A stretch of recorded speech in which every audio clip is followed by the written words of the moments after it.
श्रीनाथ जी, गुरु गोरखनाथ जी के चरणों में आदेश आदेश आदेश। महामाई महाकाली भैरव बाबा भगवान दत्तात्रेय जी नवनाथ 84 सिद्धों के चरणों में आदेश आदेश आदेश। अलख निरंजन हर हर महादेव। मैं अष्टोशावर मित्र आप सभी का स्वागत करता हूँ। भैया, कन्या राशि वालों के लिए नवरात्रों की शुरुआत के दिन की एक खुशखबरी लेकर के आए हैं। एक छोटा सा प्रयोग आपके जीवन में बड़ी खुशहाली ला सकता है। देखिए, कन्या राशि वाले लोग आध्यात्मिक होते हैं। क्यों? क्योंकि इनका जो भाग्य भाव का लॉर्ड है वो है शुक्र, और शिव के परम भक्त हैं शुक्रदेव। शुक्राचार्य से इनको जोड़ा जाता है, और संजीवनी का ज्ञान सबसे पहले शुक्राचार्य को हुआ था, क्योंकि शिव भगवान की कृपा से ही उनको संजीवनी विद्या मिली थी। तो इसीलिए हम कहते हैं कि कन्या राशि वाले बड़े आध्यात्मिक होते हैं, चाहे स्त्री हो चाहे पुरुष हो। इनके अंदर कार्य करने की लगन भी बहुत होती है, और जिस कार्य को करते हैं बड़ी ईमानदारी से, बड़ी निष्ठा के साथ करते हैं, और जब तक वह कार्य पूरा ना हो जाए उसको छोड़ते नहीं। तो जैसे कि अब नवरात्रि आ रही है, नवरात्रि में आप सभी व्रत करेंगे। नवरात्रि के व्रत कैसे करें, क्या करें, यह तो सब आपको अलग अलग चैनलों में मिल जाएगा, कि आप बहुत सारे चैनल को देखते हैं। लेकिन हम आपको एक कलश स्थापना की एक बहुत ही महत्वपूर्ण चीजें बताएंगे, जो कि आपके पूरे साल का आपका भाग्य बदल देगा। अब आप कहेंगे कि भाग्य को कोई नहीं बदल सकता। आपकी बात बिल्कुल सही है, भाग्य को कोई नहीं बदल सकता, लेकिन भाग्य में सकारात्मकता का प्रवेश कराया जा सकता है। समझिए कैसे। एक व्यक्ति के जीवन में लिखा है कि यार इस महीने यह बहुत बीमार होगा, लिखा है होगा। बीमार होने से क्या होगा कि उसका शरीर रुग्ण हो जाएगा, उसके परिजनों को काफी परेशानी होगी, और हो सकता है बीमारी इतनी हो कि डॉक्टर के हाथ से बाहर बात निकल जाए। लेकिन यदि आप किसी अच्छे एस्ट्रोलॉजर से मिले, किसी साधक से मिले, और उन्होंने आपको बताया कि ऐसा हो सकता है, तो इसमें क्या सकारात्मक प्रभाव आएगा उस पर एक छोटी सी नजर आपको डलवाते हैं। उसके बाद बताते हैं कि किस प्रकार से माता रानी की कृपा आपको कलश स्थापना से मिलेगी। एस्ट्रोलॉजर से मिले, उसने बताया कि भैया आपके साथ इस तरह की दिक्कत हो सकती है, आप यह उपाय कीजिए, आप माता रानी के व्रत कीजिए, माता रानी का यह अनुष्ठान कराइए। अब एस्ट्रोलॉजर यह नहीं कहेगा कि आप ऐसा करोगे तो आप रुग्ण नहीं होगे, वो कहेगा कि आपको इससे निजात मिलेगी। जो अच्छे एस्ट्रोलॉजर होते हैं उनको पता है कि ये जो चीज लिखी हुई है वो कभी टाली नहीं जा सकती, खुद ब्रह्मा जी नहीं टाल सकते। तो हमारी तो भैया औकात ही क्या है, हम तो उनके चरणों की धूल के अंश के बराबर भी नहीं है। हमारी औकात क्या, अभी सेकंडों में भगवान हमें ले जाए अपने पास, कुछ नहीं पता, कब प्राण छूट जाए कुछ नहीं पता। तो वो जो उपाय बताएगा उससे क्या होगा कि एक तो आपको डॉक्टर अच्छे मिल जाएंगे, एक आपका ट्रीटमेंट अच्छा होगा। हो सकता है कि उस दौरान आपके पास कुछ ऐसा भी होगा कि पैसे ना हो, तो आपके पैसों की व्यवस्था हो जाएगी, जिससे कि आप अच्छे हॉस्पिटल में इलाज करा पाओगे। जल्दी आपको दवाइयां लगेंगी, हॉस्पिटल के डॉक्टर समझ जाएंगे कि इनको बीमारी क्या है, इनका प्रॉपर क्या इलाज करना है। और सपोज आपको 1 महीना हॉस्पिटल में रहने था, तो हो सकता है 5 दिन में 7 दिन में आप वापिस आ जाएं। आपके परिजनों को जो 1 महीने तक परेशान होना था, वो 5 दिन 6 दिन ही परेशान हो, और उसके बाद डॉक्टर कहते हैं कि भाई हम इनको डिस्चार्ज कर रहे हैं, आप घर पर ले जाइए, ये दवाइयां हैं इनकी, ये चलाइए, और आप 5-7 दिन में और स्वस्थ हो जाए। तो 1 महीने की बीमारी जो कि आपको नर्क भोगना था हॉस्पिटल में, आपको रूम मिलता ना मिलता, डॉक्टर आपकी बीमारी को समझ पाता ना समझ पाता, टेस्टों पर आपका खर्च होता रहता, डॉक्टरों को बीमारी समझ ना आती, तो ऐसा कुछ नहीं होगा। तो यही होता है सकारात्मक प्रभाव।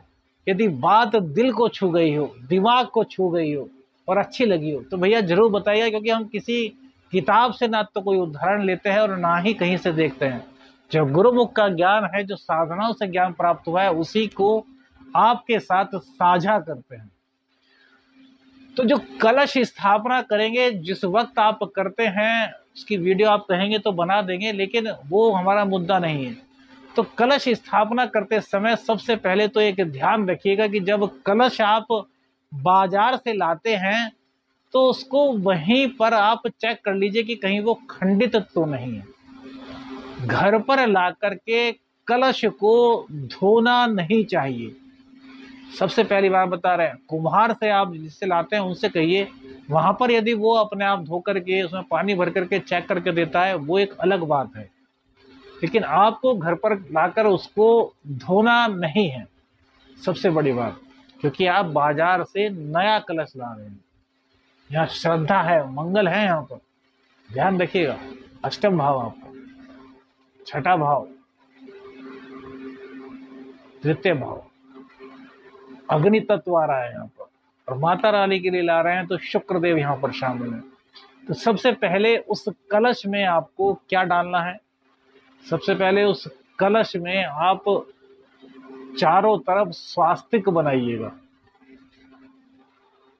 स्वास्तिक बनाने के लिए हल्दी और रोली का प्रयोग कीजिएगा। हल्दी और रोली मिलाकर के स्वास्तिक बनाइएगा चारों तरफ। उसके बाद उस कलश में आपको एक सुपारी डालनी है, एक पान डालना है, एक 2 लौंग डालनी है फूल वाली, और उसके बाद उसमें इलायची का समावेश करना है। इलायची में बुध और मंगल और शुक्र तीनों का निवास है। तो कितनी इलायची डालें? तो भैया 7 इलायची उसमें आपको डालनी है।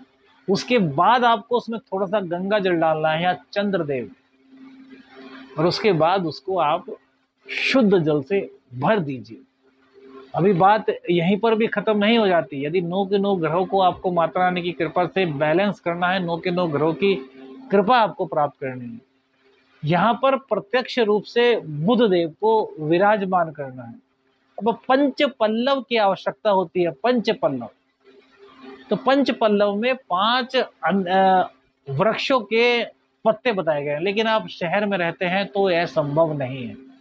लेकिन एक चीज बड़े आराम से संभव हो सकती है कलश पर, कि आप 5 पत्तों की आम की टहनी ले आए 5, और पंच पल्लव की तरह 5 जगह उनको सजा दें।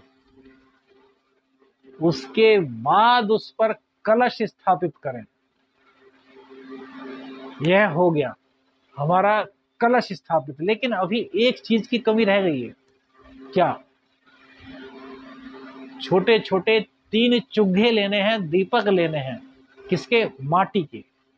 दीपावली पर आप सभी लोग जलाते हैं, देखते हैं कि वो छोटे छोटे जो दीपक हैं, उन 3 दीपकों को आप लीजिएगा, और जो आपने कलश स्थापना की है तीनों ओर लगा दीजिए, जिससे कि कलश हिलने ना पाए। फिर कलश देवता से प्रार्थना कीजिए, हे कलश देवता, जो भी हमसे भूल चूक हुई है उन्हें माफ करो। माता रानी के नवरात्र शुरू हुए हैं। माता रानी के नवरात्र में माता रानी की कृपा से हमने आपकी स्थापना की है। हमारे सभी कार्यों को आप निर्विघ्न संपन्न कराओ। निर्विघ्न संपन्न क्यों? कि स्वास्तिक वहां बन गया, वहां गणेश भगवान जी का आगमन हो चुका है, जल तत्व उसमें शामिल हो चुका है, बुध आ चुका है, माँ लक्ष्मी का उसमें वास हो चुका है, माँ दुर्गा का वास हो चुका है, और जो इलायची डाली है मंगल भी है, शुक्र भी है। तो भैया 9 के 9 ग्रह, मंगल, अग्नि तत्व, राहु, सभी चीजें आ गई।